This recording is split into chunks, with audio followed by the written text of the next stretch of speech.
Welcome back to part 2 of my Resident Evil 6 playthroughs with my friend Jess. We are finishing Jake's story. So after the last episode, basically Sherry and Jake have been kidnapped and taken to be experimented on at this facility. So Jess and I had to find ways to fight our way through and find secret passcodes to meet up back together. After learning more about who his father was, Jake starts to think that because of his dad, that's why he's a horrible person, and he has a big old whinge about it. But Sherry sets him straight. Father all you want, but at some point, you have to take responsibility for your own actions. Yeah, you tell him. Okay, let's get into more of the action because there's just a lot of story happening. So on the way out of this massive building we find ourselves in, the only way we can get out is by finding 10 of these ID medals, and they're either dropped by enemies or they're hidden in certain rooms or certain areas, and once we find all 10 they will allow us a way out. Jake and Sherry find a place where Sherry can get in touch with her boss and let her know where they are so she can send Jake to them, and she also finds all of Jake's experiment results, so she copies it to take it with them.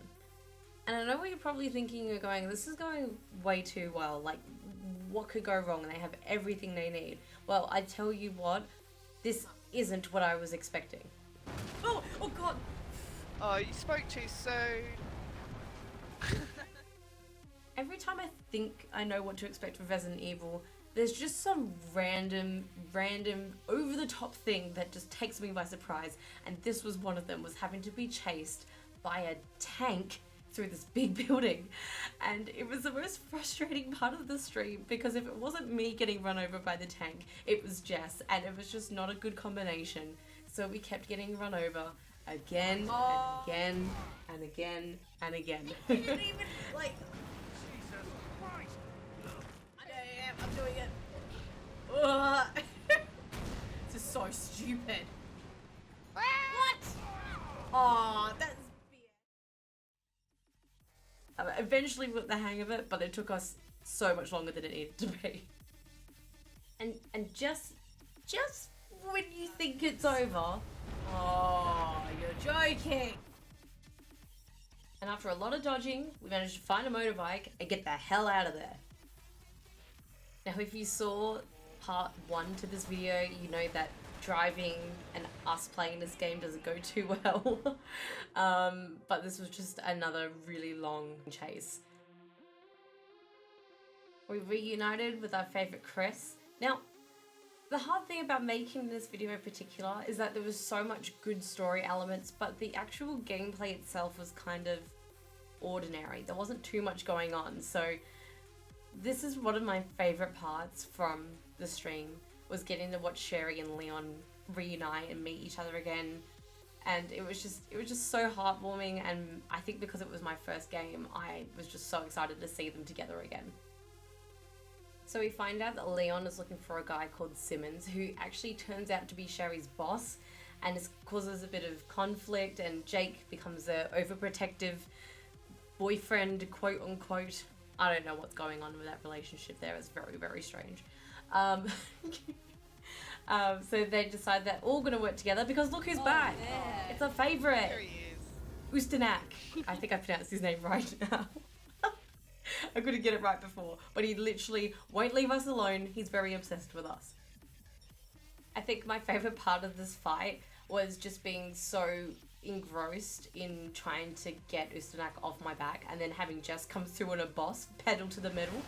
Is that you coming in with the? What in the world? Now, at this point, instead of being like, "Way, like Ustanak's defeated," like we've also defeated him about 100,000 times already. So I'm starting to question whether he's immortal. But basically, after this, Sherry and Jake get separated from Leon and Helena, and before they go to meet Simmons, Sherry says to Jake, "Look, if Simmons is the bad guy that Leon says that he is, you need to go. You need to get out of here." And I just love the kind of trust they've developed with each other over like the story arc. It's been really, really nice to watch. And surprise, Simmons is the bad guy. Basically, we find out that the president has been killed by Leon. I'm sure we'll find out more about that later. And at this stage, basically Sherry gives Leon the information that she took about the C virus and about Jake.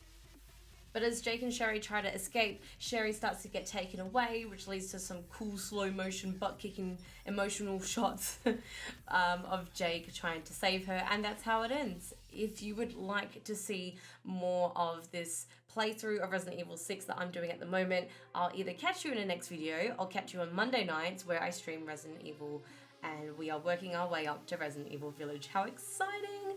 I will catch you guys in the next one. Take care of yourselves. See you later.